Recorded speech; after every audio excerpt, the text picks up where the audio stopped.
YouTube, Facebook, affiliated streets, TikTok, Instagram. What's going on with y'all out there in the land on this mystical Monday, man? Just checking in. I got some things I want to cover for y'all because we in the midst, right? And we hear the rumblings of people who don't know what they're talking about, right? And when you don't know what you're talking about, man, the best thing you can do is ask somebody who does and suspend what you have to say until you get that information, man. Other than that, it's what we call babako, man. It's meaningless talk, chatter, right? That was what destroyed the Tower of Babylon, wasn't it? Or the Tower of Babel. All that chatter. Come on now, man. So I'm going to get straight to it, man, because I want to give y'all something to think about. And like I said, man, anytime I'm sharing information with y'all, if you count it a value, put it in play, man. But if it don't mean nothing to you, flush it, man. Burn it, right? Because your understanding has to survive in your circumstances. I believe that I've adapted and grown into a universal understanding that can survive all environments. So when I share information with you, the perspective that I'm giving you is contingent upon that understanding, right? Universal. So I'm going to start. Do y'all remember? So let me say it this way, because I heard some people talking about Big U. Shout to that brother and his struggles and his trials and the things that he is challenged with that are greater than most of the people talking about him. His challenges are far greater than the chatter of people who are talking about him. That's kind of the attraction, right? I'm going to weigh in, right? Because I'm Muslim. And I'm a Muslim. And I have a little bit to share with you in terms of information. From an Islamic standpoint, in the context of it being a religious standpoint, right? So we follow the book. Let me give it to you this way, man. I gotta switch up a few things because I don't want y'all to think that it's just me over here talking and weighing in on what my opinion is. We follow a book and an example, right? The book primarily is called the Holy Quran, right? Some of you hear this argument, Sunni, Shia. That ain't your argument if you're not in that, right? It shouldn't be an argument. But if you get into this, then that becomes your argument, something that you want to cover, you want to deal with, you want to discuss, or there's controversy in it for you. Because there's 73 schools of thought, even in Islam. But only one of them is correct, and it's upon Allah to determine, subhanahu wa ta'ala, to determine who's right and who's wrong in that context. It's not for us to determine that. So pursue your Islam. And then we'll see, the wise of us will be able to measure the results of the impact of your expression, right? So the book say, let me start off right here, man. The book, Quran, Holy Quran, Surah. A surah is Arabic for chapter, and ayat is Arabic for verse, right? And I'm just going to use both, right, for clarity. But Surah 5 in the Holy Quran says, in verse 3, kind of midway, right? It says, "This day have those who disbelieve despaired of your religion, so fear them not and fear me. This day have I perfected for you your religion and completed my favor to you and chosen for you," keywords, "Islam as a religion." a favor for you that Allah completed and chosen for you Islam as a religion. So now we dealing with something totally different, right? We talking about it must be something else to it. Because as a means that there's more included. There's more, it's more inclusive. There's more information. So we're dealing with a limited version, right? Or context for Islam as a religion. So it's a religion. Especially the way most of our expressions of it are. We express Islam in religious context, right? But let me say this. So if you understand, so you got various religions on planet Earth, man. I don't know how many religions are on planet Earth. I know that there's probably thousands of religions. I know that on planet Earth, the three major religions following Prophet Abraham are Christianity, Judaism, Christianity, and Islam as well. And Abram being the father of those three major religions that stem from the East, right? That come from the East, right? You know what the East is: Jerusalem, Palestine, you know, Iran, Iraq, all of those places over there. Uzbekistan, Pakistan, you know, the East. What you refer to commonly as the Middle East, which is really, it depends on your understanding of Africa, right? Depends on who taught you the border or the separating line between Asia and Africa. It depends on who taught you that as to what your perspective of that is. So Abram being the father of these three major religions that we have here in America: Judaism, Christianity, and Islam. So now we got that. Islam as a religion. In the book, it say that, right? As a religion. So you got it that way. Now I'm gonna share something with you. Let's go to one of our favorite movies real quick. How can I bring them, give it to you in the large? Hold on, y'all. Let me get it to you this way. We're gonna go to one of our favorite movies and we're gonna talk for a second. Let's get this scene. Let's get this scene in on one of our favorite movies, man.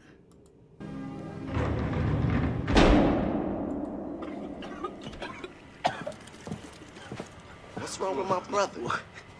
Sick as a dog. Look at him. Yo, Kane, man. It's Stacey Sharif. You all right, man? Hell no, I ain't shit in a week. God damn, in a week? Come on, brother. You wasn't there long enough to catch the HIV. Fuck you. What you fools want anyway? You still want me to take you to get this car or what? Hold on. Come on now, get up from off your knees praying to that porcelain god. That white porcelain god. Won't you chill, Farrakhan? Hey, man, you better not... Y'all remember Sharif in the movie Menace to Society, right? Shout out to the Hughes brothers, man. Sometimes you got to go back and replay shit so you can get a better perspective. It went past you, right? You saw the brother, you saw him in the role he was playing, right? And you embraced him at that time. You understood, oh, this one of he the brother, but he with the homies.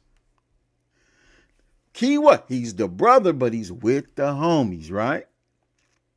So listen, this is Sharif, right? He Muslim.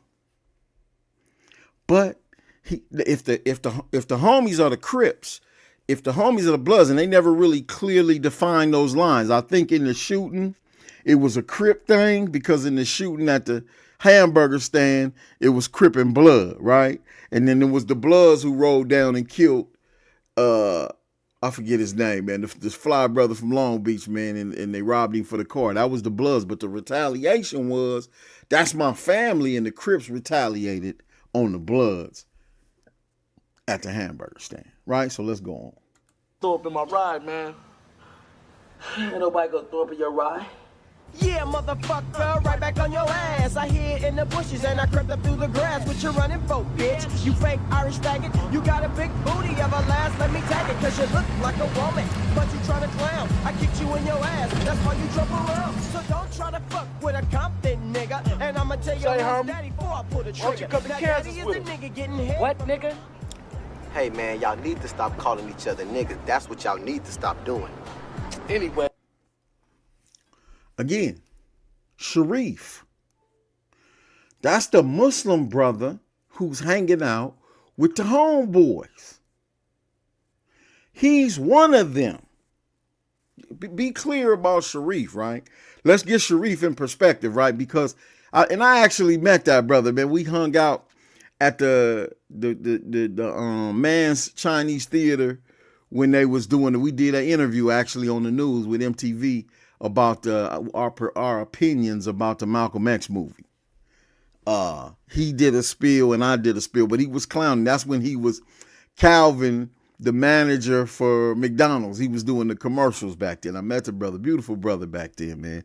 That's when I was pushing my album and, you know, I was trying to be out there in the public, man, trying to make a name for Nam Records and Amara Flashlight Therapy and all that. But let's go on. Hey, nigga, I said you should come up to Kansas with us. Nigga, what? You going deaf, motherfucker?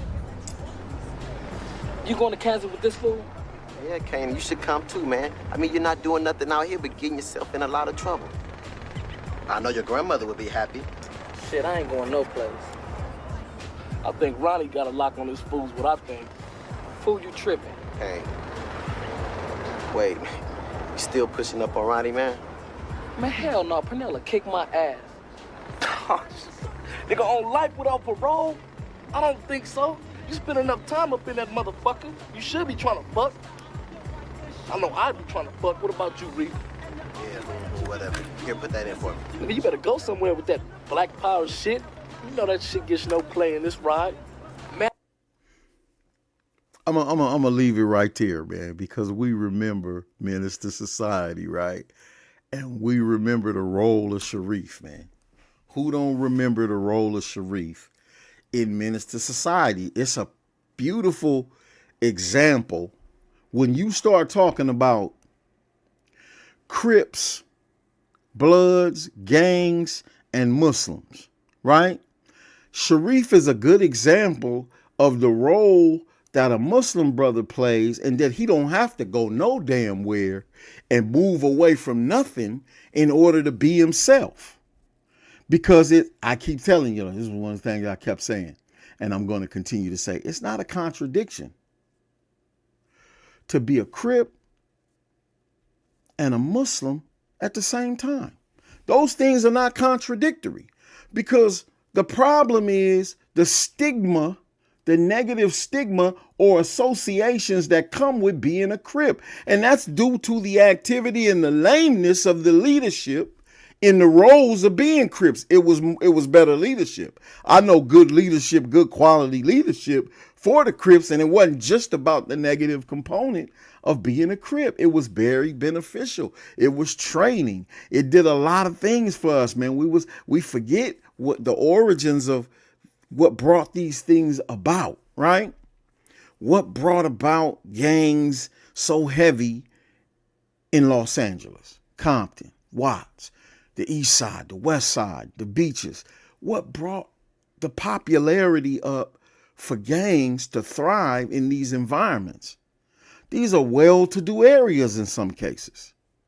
If you compare Los Angeles, the county, and all of the things that go on in Los Angeles County to what the hell was going on in Mississippi, where a lot of us came from, in them swamps of Louisiana, where a lot of us came from, in the South, and the deplorable conditions and the political landscape of those different areas where you just was subjugated by white people.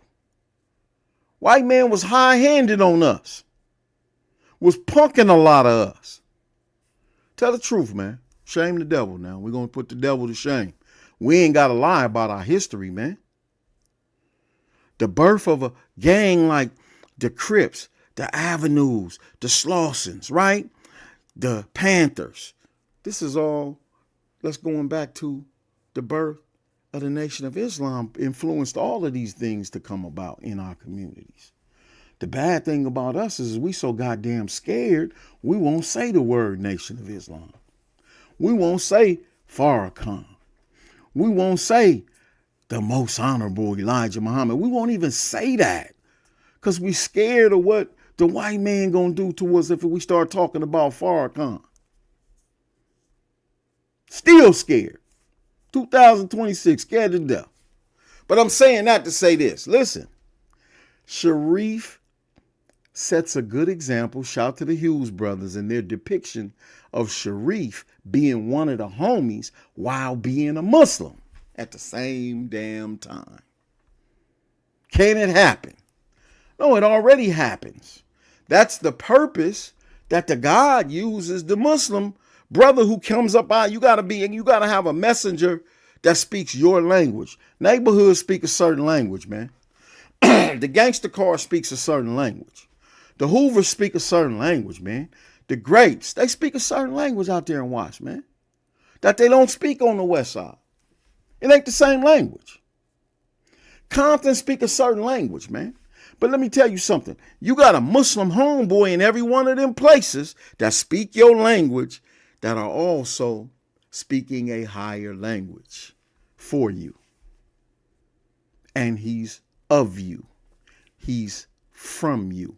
He don't gotta say he ain't.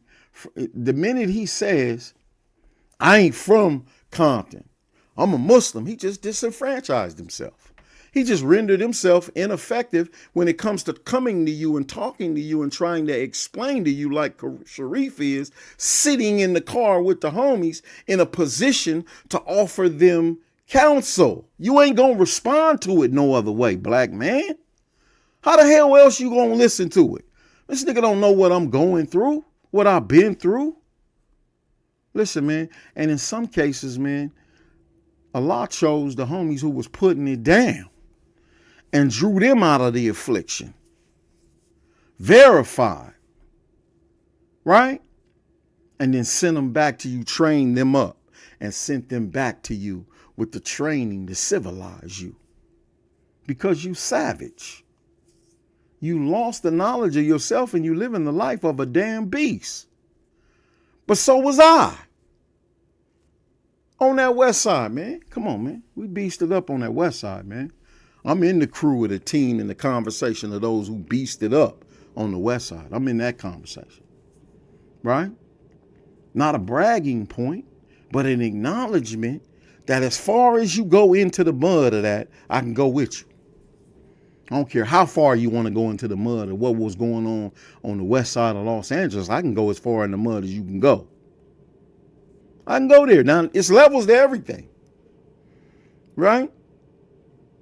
But I'm just telling you, when you start talking about the Muslims and the Islam piece, Islam as a religion, 5:3, Surah 5, Ayat 3, chapter 5, verse 3, go open up a Quran. Go get a book. And Islam was given as a religion. Now, I was talking to one of the homies the other day. I'm like, listen, man, what they talking about with the religious thing, with the Islam thing and Big U and the feds and all of that? What they took us one of the, we got some homies who've been through the feds, right? Not just one. We got some homies who've been through the feds that have a good understanding about federal politicking, federal prison politicking. And the distinction between federal prison politicking and state prison politicking. Listen, man, when it comes to Islam, let me tell you something that I know for a fact. I don't give a damn about your prison politics, man. When you try to put Islam at a compromise, right, it's time to die. It's just that simple. It's time to die. You don't dictate what the Muslims accept and reject. The Quran do. The Sunnah do. In the nation, we got protocol that dictates what happens wherever we at. And it's certain principles, just as you should be as a man, ready to die on the principles that you live by. You're not just trying to die. You're trying to live on the principles, but prepared to die if necessary on those same principles that you live on. Some of the problem is that some of us don't live on no damn principles. we ain't got no damn principles, right? But I'll be damned. I don't care where I go. It doesn't matter to me where I go. And the brothers who are like, I'm not by myself. You're going to put a team together, man, and go anywhere, man. And we're going to be who we are to whoever we're around. Right? And that's the point. We got to get out of this idea that where we are dictates who we are. Don't matter. Wherever I went when I was a gang member, I mean, you know, when I was when I was a gang banger. Because right now to this day, man, when you ask, who is Fat Rat for Playboy Gangster, they going to point to me. They going to point to me and be like, that's him right there. Whether you like me, hate me, love me, reject me, accept. When they say, who is Fat Rat for Playboy Gangster, they going to point to me. Right? And in that, I have evolved. There's an evolution in me. Right? If you know me, you know my evolution. If you don't know me and you're trying to get to know me, I can show you my evolution. But I will never deny my past, right? To extol the value of my present. Because my present is predicated based on my past. So you don't have to get that up, man. Somebody's lying saying that. So what is the history of gangs in America? We're talking about gangs and Islam, right? Being in a gang and being a Muslim. Being in a gang and having a religion called Islam. Like you got a religion called Christianity, but you from so-and-so. I remember when we were in juvenile hall, we would all go to the church. And we would meet in the church, but all we knew was Christianity. That's all we knew. When we was going through Sylmar, Juvenile Hall, East Lake, LP, we would go to the chaplain and go to the church, right? And we would listen. We would see the homies and bang and all of that, but we listening to the sermon too. And we bearing witness too, right? Because spiritually, our mothers and our fathers, you know, most of us went to church when we were younger. Before we got in the gang, we called ourselves Christians. Before we got in the gang, some of us, you know, even, man, while I hate to tell this story, man, because I got clowned so hard, man, when we was banging, man. But in our history, right, I got kicked out of junior high school at one point, a couple of times. And one time I got kicked out of junior high, they were trying to send me to Jackson. And I was like telling my mother, I ain't going to no Jackson. Somebody gonna get hurt.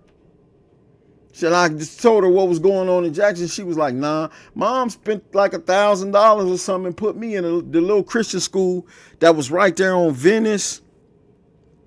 And I want to say Overland, right by in that area on the right-hand side, going up Venice. There was the little Christian school right there. She put me in that school. I had to wear the uniform of Playboy Gangster Crib. I had to wear the uniform. With, the little blue knit sweater, with the little blue double knit pants, with the little shoes, with the white shirt and the red, white, and blue tie. I had to wear that to go to school, man. And I went to a Christian school. Right? We don't knock Islam. Islam properly executed never knocks our brothers and sisters who are in Christianity. We don't knock that. You can't knock that. Anything, you can't knock the church. The church was the cornerstone of our collective activities, our collective efforts. You know, you can't knock the things that were strongholds in your growth and development. You can't. It's foolish to do that. I never did it. Right? So I'm just saying. So I went to a Christian school and I was Playboy gangster. Every day when I would get home from school, the big homie would be right there at the bus stop to meet me. Sometimes, mostly with the homie Boxer, they would meet me at the bus stop. When they knew exactly, this how the homies was, man. They knew exactly when I was getting off the bus coming from school, and I would get off that bus, man, and Jesse James would bag on me all the way from when I got off the bus, walking to the Glass House from La Cienega and Cadillac all the way to the Glass House. I got bagged on them too. Sometimes it'll be 3 or 4 homies. Meet me at the bus stop, getting off the bus, coming from the Christian school, because they knew I got kicked out of school and mom sent me, so they mocking me, right? But you know, Jesse James always been a devout Christian. Yeah. All that gladiator school riding and all that, that's all him doing all of that. But you got to remember the deacons of defense. You remember the deacons of defense, right? Come on, man. Don't tell me y'all don't remember the deacons of defense. All right. I got a feeling y'all don't remember the deacons of defense. Anyway, so I'm saying, I'm going to get further into this, but I'm telling y'all, you can't, there you go. I'm going to give y'all these brothers, man. They got a book. Yeah, it's probably on Amazon. It's a book you can go get. I mean, sometimes you got to do a little bit of reading, man. Don't let that kill you. Because you got to do a little bit of research, man, to, qualify yourself on talking about something or shut the hell up. If you ain't going to put no work in, that's how we used to be. Man, shut up if you ain't going to put no work in, man. In this context, the work that you got to put in is, right? Oh, wow. Wait, they got a series. Let me get this up to y'all. They got a series. I didn't even know that. That's good to know. Let me give y'all this. Look that up. Right? Look these brothers up right here. This Deacons of Defense. You see that? It's a Showtime. Looks like a movie or a series. And I think that would be better in giving you a perspective of what the Deacons of Defense represented. But them some Christian brothers, man. They say we're going to defend our right, to exist as Christians in the context of people coming through bombing us and all of that, right? Got to remember, we've lived through the era of bombing churches and stuff like that. We've lost, in our history, some family members and stuff to church bombings and things like that, man. So we forget easily what brought certain things about, right? The Crips are born out of, right? The Bloods are born out of this level of strife where white people are in control. And I love it with Melly Mel. Shout out to the homie Melly Mel, Hood Postman.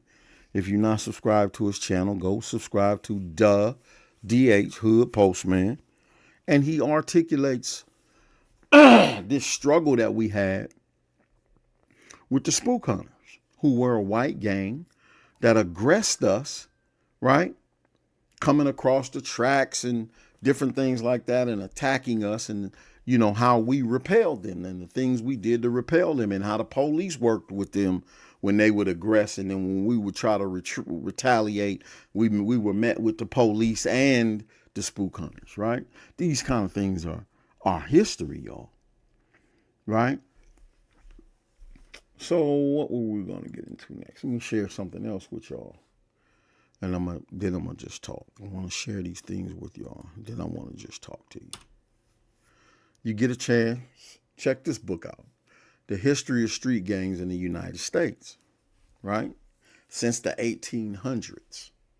Street gangs in the United States of America since the 1800s. And that's not all make this a Crip and Blood thing. We're not the originators of gangs in America.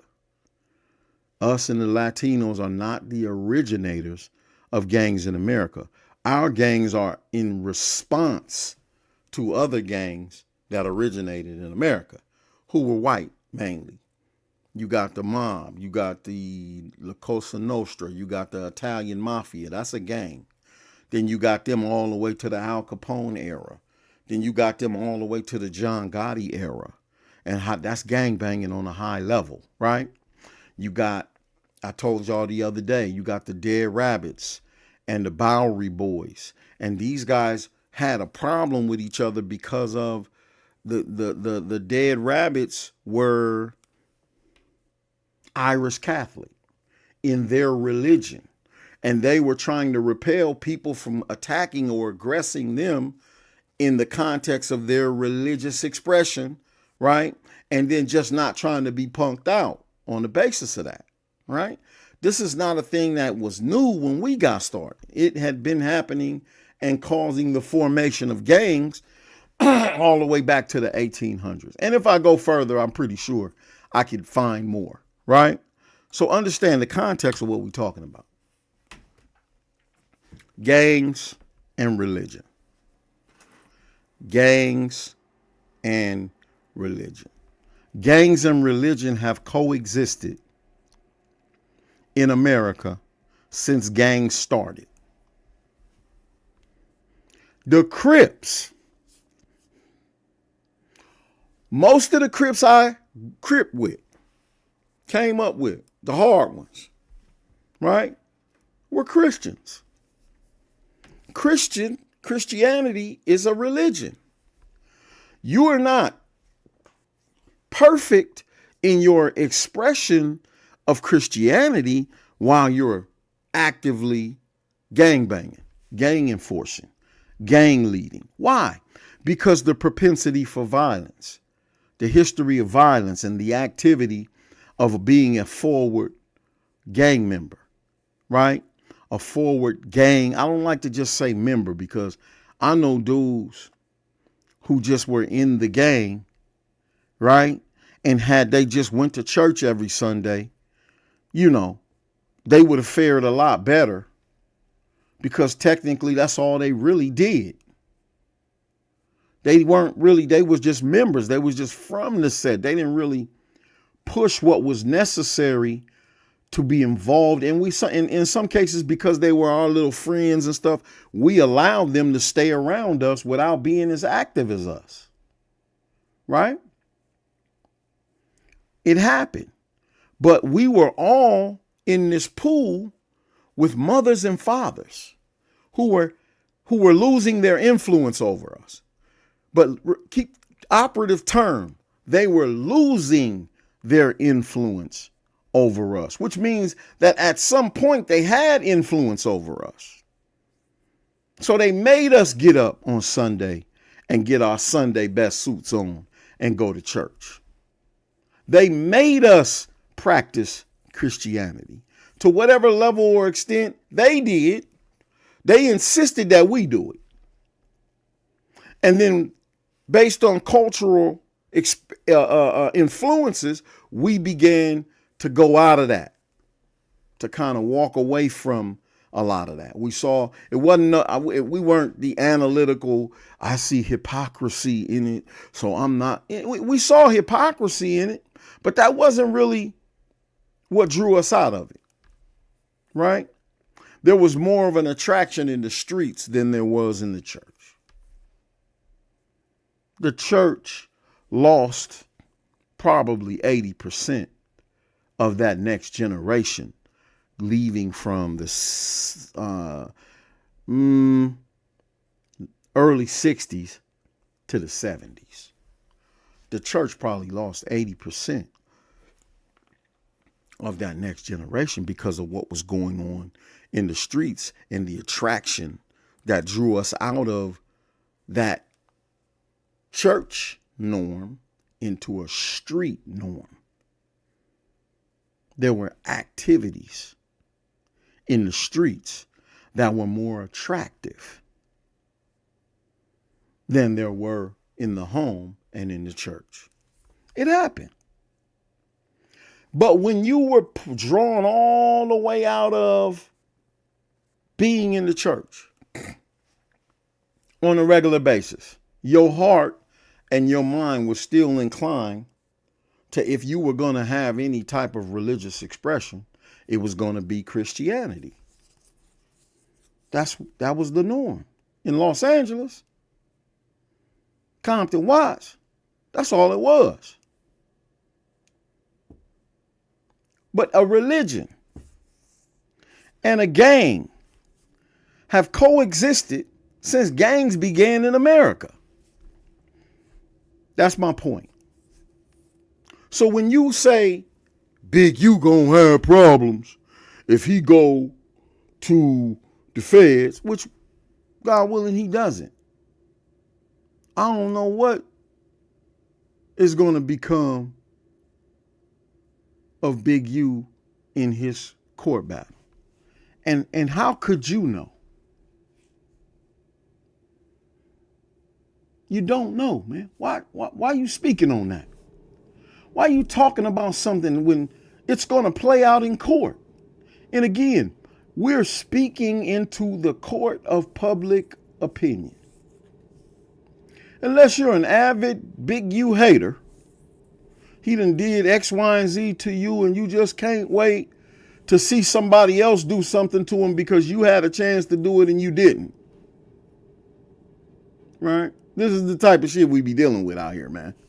Man right there, and you got a problem with him, but you ain't going right there. You waiting for the feds to come get him and do something, and then you gonna come get a pulpit and some shit, a little soapbox, or stand up on a corner with a bullhorn and protest outside the federal building on him because he slapped the shit out of you in the club. This type of shit we dealing with, man. Man, slap shit out you in the club. You right, he right there though. If you gonna deal with him, gun, whatever, he right there.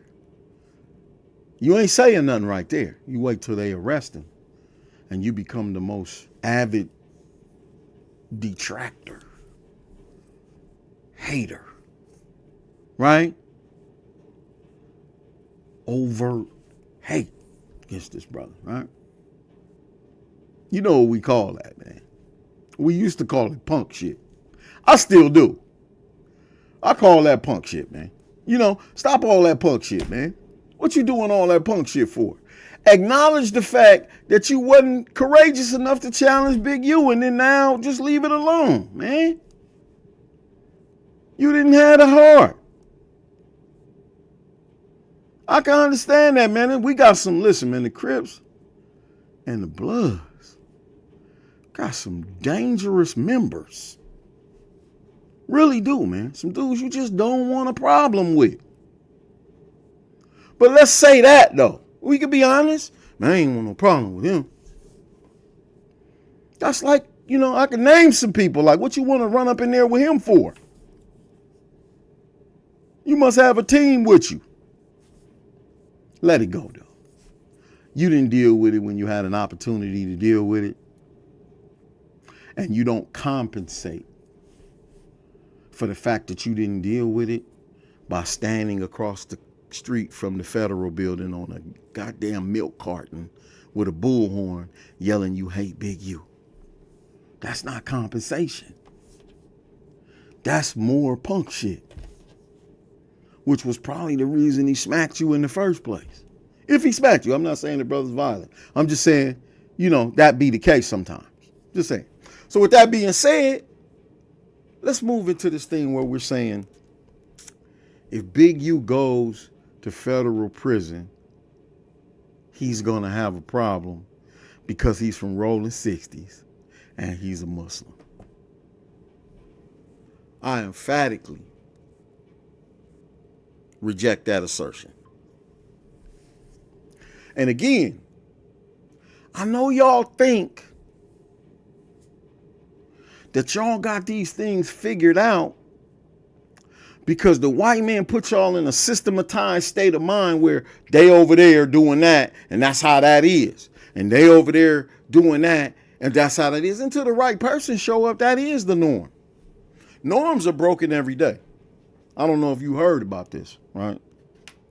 We just discussed the norm where you went to church every day and then now your norm is gang banging and riding in low riders and wearing khakis and rags hanging from your pocket and toting a pistol. That became your norm from you going to church every Sunday and making sure you were in school being a good student. Norms change every day. We're in a norm change as we speak. Right? Y'all were Democrat socialist, Democrat, leftist ideologist 2 years ago. You was just immersed in that, right? Now you're fighting, right, to try to hold on to those values in the face of progress. Real progress is like in your face, and you're fighting the progress because you're holding on to a norm that is passing, like it's leaving. Right? White man been in charge of his politics. Donald Trump is just an example of that. It's back to how it was originally set up to be. That's all. That should show you your role in it, because you were delusional when Barack Obama, the murderer of, oh, no, let me not do that. Gaddafi. Muammar Gaddafi, man. I don't even want to do that to y'all in this call, right? And on this podcast. We do that at another time. But I'm saying norms change. So Big U goes to federal prison. Big U goes to federal prison. He from Rolling 60s. Popular Rolling 60, right? But his religion is Islam. And you telling me y'all gonna make, somebody's gonna make Big U choose between saying he's from Rolling 60s and saying that his religion is Islam, and it has to be one or the other. You out your damn mind.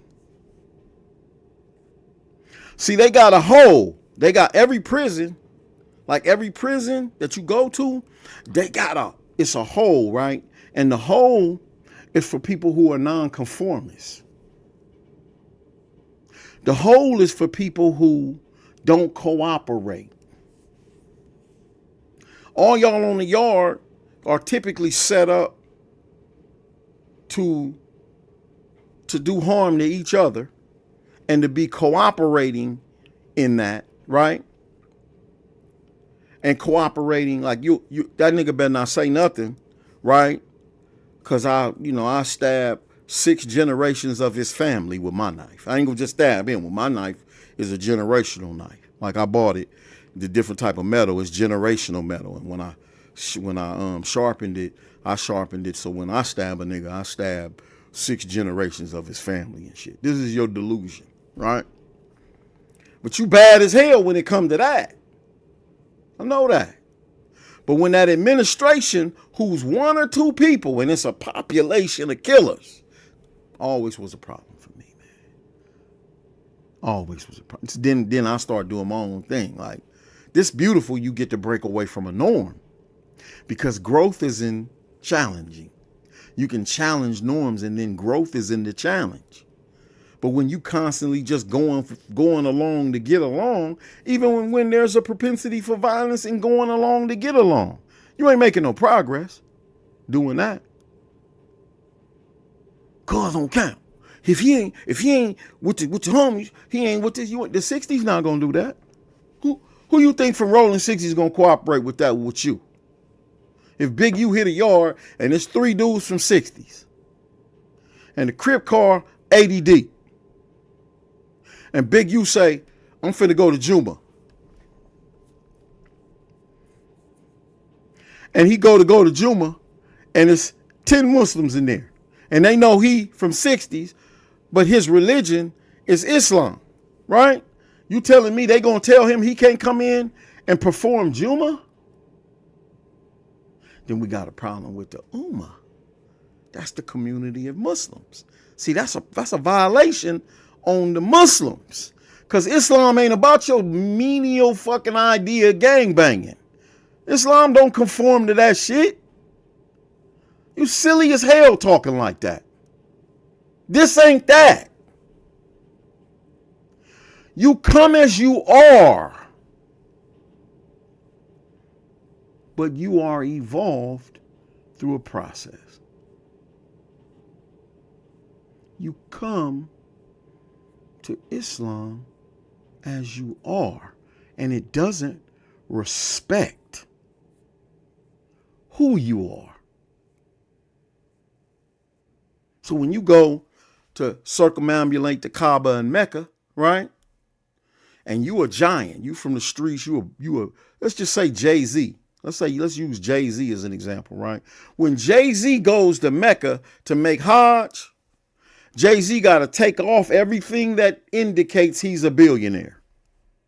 Put on a white garb that's like a dude who's homeless, who can barely eat a bowl of soup a day.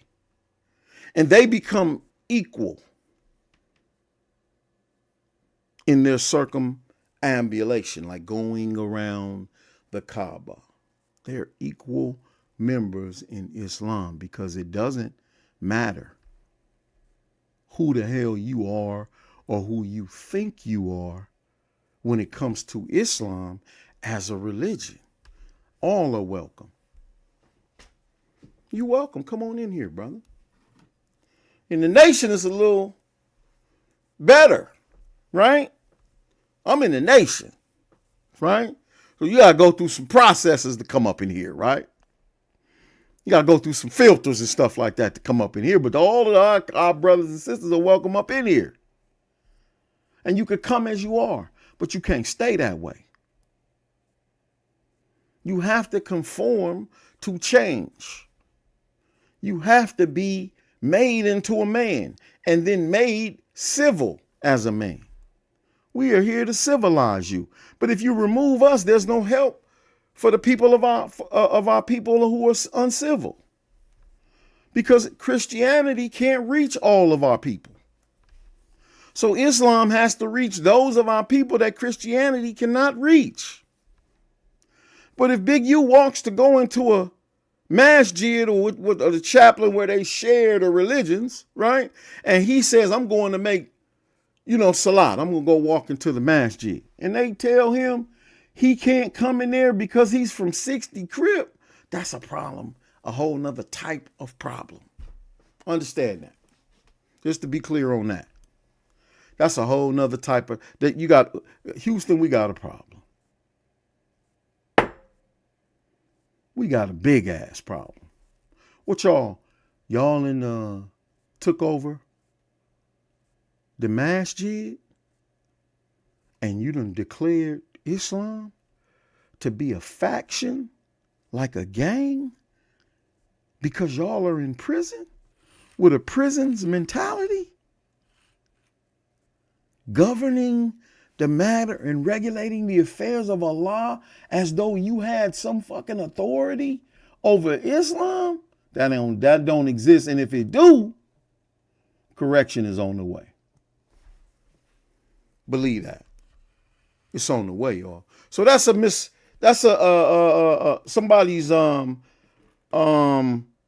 that's erroneous, y'all. Whoever's doing that or saying that is saying it in error.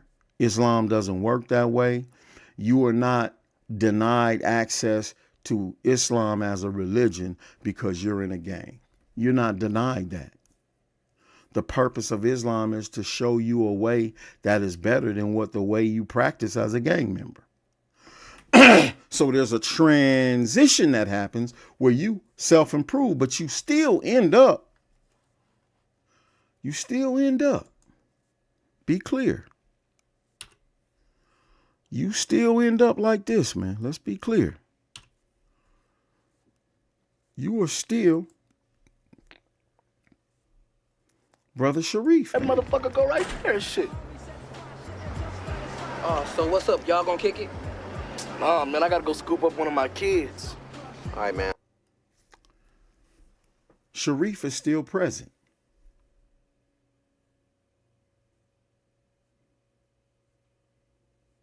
Sharif had to go through a level of teaching and training to be the way he is now, sitting in that back seat. We don't get to see Sharif as the active gang member that all of his homies saw him as. So when they talk to him, they talk the same shit that they talked to him before, right?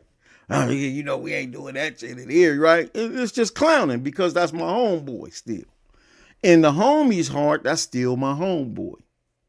In Sharif's heart, that's still my homeboy, but I want better for him. I've learned something better and I want to share something better with him. How can I share it with him if I'm not with him? You got to think about those things, man. You follow me? And with that being said, there's always more to be taught on a subject, y'all. I just want to remind you that there's a misconception going around about being in a gang and being in a religion at the same time.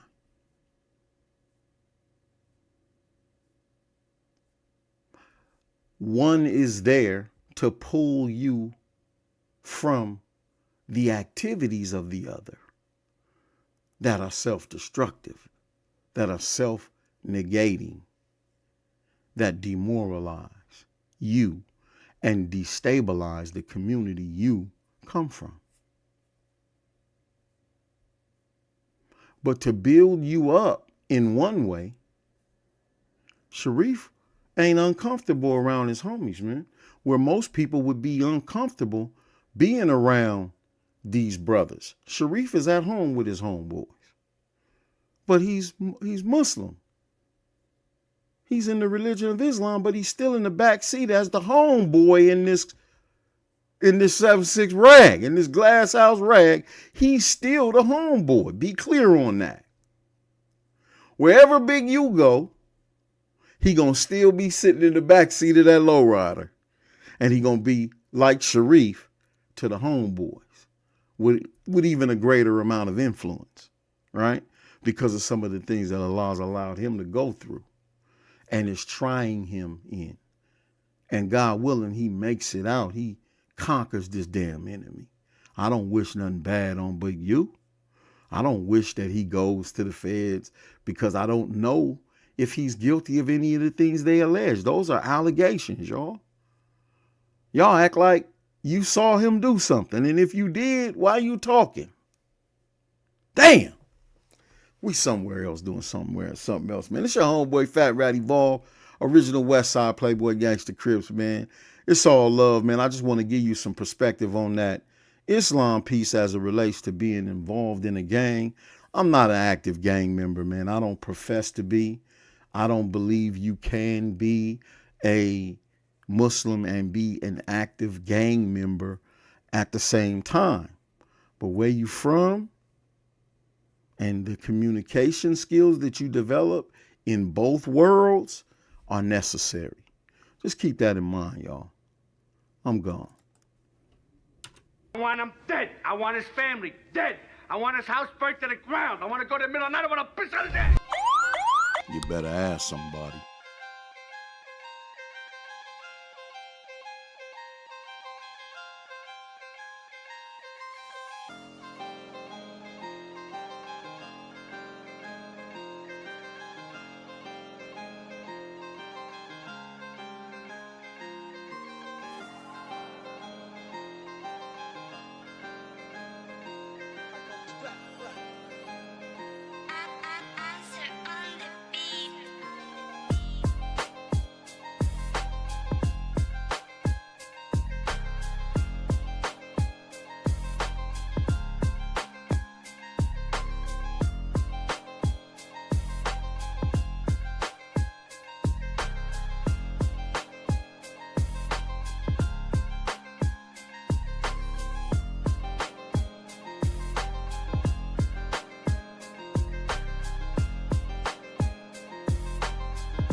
What draws my admiration? What is that which gives me joy?